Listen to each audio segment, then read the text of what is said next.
روزتان بخیر و پربرور باشد بینندگان عزیز. سرخط رویدادهاست منظورتان از استودیوی مرکزی رادیو آزادی امروز 5 نوامبر. در دقیقه بعدی از آن میگویم که طبق گزارش ها رئیس ولایت مختار کوهستان بدخشان از وظیفه برکنار گردیده است. پوتین میخواهد روسیه و بلاروس یک کشور شوند. خدمات مرزبان قرقیزستان افرادی را که از تاجیکستان حق ورود به این کشور را دارند نامبر کرد. ساکنان یک دهه ختلان میگویند تقریبا 13 سال می شود که نیروی برق را ندیدند. کمیته حالتهای فوق‌العاده در روستای سردی‌ها از شهروندان تاجیکستان رعایت قاعده‌های بی‌خطری ضد سوختار را درخواست کرده است.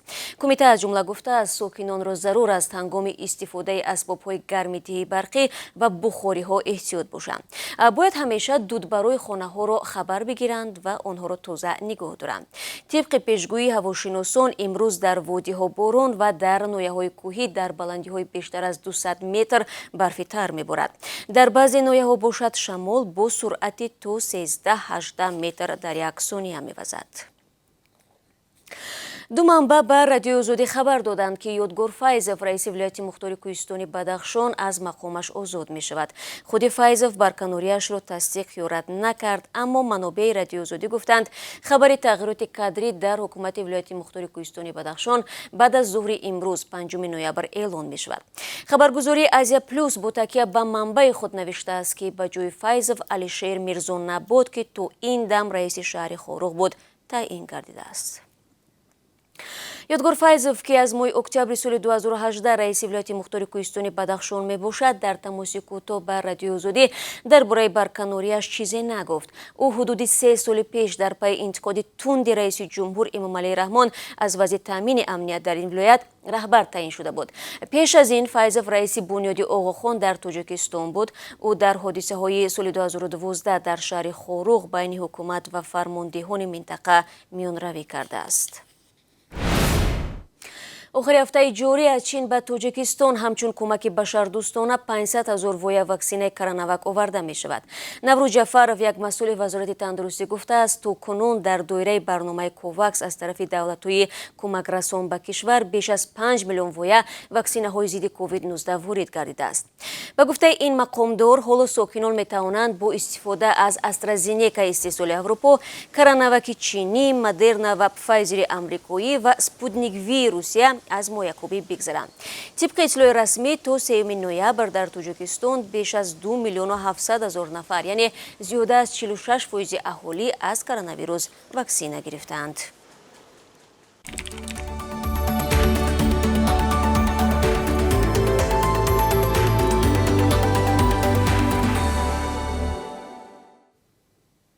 شما سرخط رویدادها را از رادیو آزادی تماشا دارید. وزارت کارهای داخلی روسیه میگوید سال جاری در این کشور بیش از 2 میلیون شهروند تاجیکستان کار و اقامت کردند. این در حالی است که مقامات تاجیکستان سال پیش اعلام کردند تعداد مهاجران کاری تاجیک در 8 سال اخیر بیش از 80% کم شده است. گذشته از این بنا به اطلاع وزارت کارهای داخلی روسیه در 5 سال اخیر بیش از 204,000 ساکن تاجیکستان شهروندی این کشور را پذیرفتند. اکثر آنهایی که تلاش میکنند با خانواده‌هایشان برای کار و زندگی به روسیه کوچ بندند میگویند شهروندی این کشور به آنها امکان میدهد که نه تنها از جهت حقوقی در آنجا امین باشند بلکه از امتیازها و یاری‌های حکومت نیز بهره ور گردند. ولی طوری مشاهده میشود گرفتن شهروندی روسیه برای فعالان سیاسی و مدنی هیچ کفالتی در امن بودن آنها را نمیدهد، زیرا مقامات روس هر وقتی که خواستند سندهای اقامت آنها را به اعتبار میکنند. در روسیه میمانیم. پلیس پایتخت روسیه میلادگراها را در عرفه راهپیمایی بدون اجازه دستگیر کرد. خبرگزاری افتازاک لایف روز 4 نوامبر گزارش داد که در برابر میلادگرایان 18 نفر از جمله خبرنگاران اسوسییتد پرس، اربکا و ایزویستیا در نزد یکی از پایگاه‌های متروی مسکو دستگیر شدند. گفته می شود که پلیس نزد متروی باریکادنی را پیچانده گرفته بود تا اینکه از هر گونه جمع جلوگیری به عمل آید. گروه‌های میلادگرای روسیه اعلام کرده بودند که می‌خواهند در روز وحدت ملی در مسکو راهپیمایی برگزار نمایند. در عین زمان در روز وحدت ملی پرزیدنت روسیه ولادیمیر پوتین با رهبر خودکامه بلاروس الکساندر لوکاشنکو قرار و یا دکرت درباره تشکیل دولت متحد را به امضا رساندند. تفصیلات در گزارش طاهری سفر. Если вы не против, я подпишу декрет. اگر شما ضد نباشید من دکترین رو امضا میکنم ولی همه برای آن جواب میدهیم نه تنها من. الکساندر لوکاشنکو با همین سخنان سندی را امضا کرد که 20 سال باز موافقه میشد. رهبران روسیه و بلاروس سند را تصدیق کردند که 28 برنامه همگرایی دو کشور را در بر میگیرد. پوتین و لوکاشنکو برای امضا دیدار نکردند، به جای آن مراسم امضا آنلاین و در حضور رهبران حکومت‌ها و پارلمان‌ها صورت گرفت. رئیس جمهوری روسیه از سیواستوپل و از بلاروس از مینسک به جلسه پیوستند. در عموم مراسم نیم ساعت ادامه کرد و در آن لوکاشنکو بیشتر سخن گفت، از جمله درباره دوستی مردمان دو کشور و هم از آن شکایت کرد که به سبب منع پروازهای هواپیماهای بلاروس در فضای اوکراین او نمیتواند به کریم برود. ولادیمیر پوتین پس از سخنرانی درباره روز یگانگی مردمی که روز 4 نوامبر تجلیل می شود از آن گفت که چگونه روسیه به بلاروس گاز را ارزان می فروشد و برای چی امضای سند مهم است. Реализация упомянутых отраслевых интеграционных программ позволит اجرای برنامه‌های ذکر شده به روسیه و بلاروس امکان می‌دهد شرایط برابر و یگانه تجارت بسازند. اقتصاد دو کشور بر اساس قاعده و معیارهای عمومی کار کند که امکان رشد پایدار آنها را فراهم می‌سازد و نتیجه مثبت می‌دهد که همه ساحه‌ها آن را احساس می‌کنند. большой положительный эффект, который ощутят все без исключения отрасли. جزئیات 28 برنامه عهدنامه را پس از دیدار پوتین و لوکاشنکو در مسکو نشر کردند.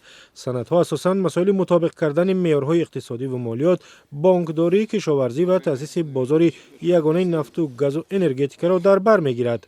درباره تأسیس پل و پارلمان یگانه سخنی نیست. دو رهبر همچنین دکترین مشترک نظامی را تصدیق کردند. امضای این برنامه‌ها را سازشنامه تأسیس کشور متحد بین روسیه و بلاروس در سال 1999 پیش بینی کرده بود، اما از آنها فقط 2 برنامه اجرا شده است.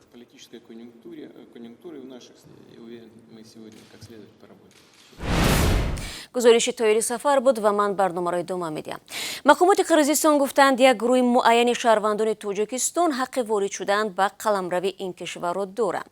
خبرگزاری سپوتنیک با تکیه به خدمات مرزبان قرقیزستان می نویسد به این طبقه قرقیزتباران و فرزندان نابالغ آنها داخل می باشند. در خدمات مرزبانی یادآور شدند که از آخر ماه می امسال توسط گذرگاه‌های هممرز با تاجیکستان یعنی کلوندو، قیراغاچ، قزلبیل، باردوبو و قرمیق انتقال بار، ورود نقلیات و شهروندان تاجیکستان منع می باشد. همچنین ورود تاجیکان به حدود این کشور از خاک دیگر دولت‌ها نیز اجازت نیست. بعد نزاع مسلحانه در مرز تاجیکستان و قرقیزستان در اپریل امسال که 10 نفر از حدود دو طرف کشته و زخمی بر جای گذاشت، روابط میان دو همسایه نزدیک بد شد و قرقیزستان مرزش را بر روی تاجیکستان بست. در حالی که این شب و روز اکثریت ساکنان گوشه‌های گوناگون تاجیکستان از به طور رجوی گرفتن نیروی برق شکایت دارند، مردم یک دهه در جنوب کشور تقریباً 13 سال می شود روشنایی برق را ندیدند و آنها هم دهه خواجه عقیق که همگی در 3 کیلومتری مرکز نویه مومن‌آباد جایگیر از زندگی می کنند. این روستا سال 1992 تشکیل شده تا هنوز مسکونانش غذایشان را در آتشدان پخته خانه را با شمع و چراغ بابایی روشن میکنند. کاربران رادیو آزادی از این دهن نوار فرستادند که در آن چندین سیمچوب‌های بدون خط برق مشاهده می شود. این سیمچوب‌ها سالهای 90 عصر گذشته نصب شده و بعد جنگ شهروندی دیگر به حال خود گذاشته شدند. به گفته مردم این دهه، آنها برای تامین شدن با برق بارها به حکومت ناحیه و دستگاه پرزیدنت کشور نامه فرستادند. به قول مصاحبان هرچند از دستگاه وعده کردند که تا 30 سالگی استقلالیت تاجیکستان کمبودی را رفع میکنند، ولی تا به حال مشکلات جای دارد. ساکنان خواجه حقیق تا هنوز امیدوارند که مقامات به مشکلات آنها رسیدگی کرده و خانه هایشان روزی فروزان می شود. بانک اسلامی رشد ساختمان و بازسازی 19 مکتب تحصیلات همگانی در تاجیکستان را مبلغ گذاری میکند. قبلا اعلان شده بود که سازمان مالی مذکور با این هدف به تاجیکستان 30 میلیون دلار قرض امتیازناک میدهد. بنا به اطلاع کمیته دولتی سرمایه گذاری، حالا برای انتخاب پیمانکار تندر اعلان شده است. حکومت نیت دارد قسمی از مبلغ را برای خریداری محصولات ساختمانی جهت برقراری 19 مکتب در 10 شهر و نواحی کشور از جمله در دنغره، تیمور ملیک، بلجوان، مومن‌آباد، فرخور، شهر کولاب و غیرها صرف نماید. бинандагони азиз, ҳоло барои шумо дар бораи қурби расмии асъори хориҷӣ дар Тоҷикистон иттилоъ медиҳам. Имрӯз 5 ноябр Бонки миллӣ 1 долларро 11 сомониву 28 дирҳам ва 1 евроро 13 сомониву 3 дирҳам муайян кардааст. 1000 рубли русӣ имрӯз 157 сомониву 10 дирҳам нархгузорӣ шудааст, ки нисбати дирӯз бештар мебошад. дӯстони хубам, бо ҳамин мерасем ба фарҷоми нашри навбатии барномаи Сархати рӯйдодҳо. Миннатдорам аз якоякатон барои ҳамроҳӣ. Ман шуморо дар ҳафтаи нав бо хабарҳои нав дар ин барнома мунтазир хоҳам буд. истироҳати бо фароғат дошта бошед бинандагони азиз ва худро эҳтиёт.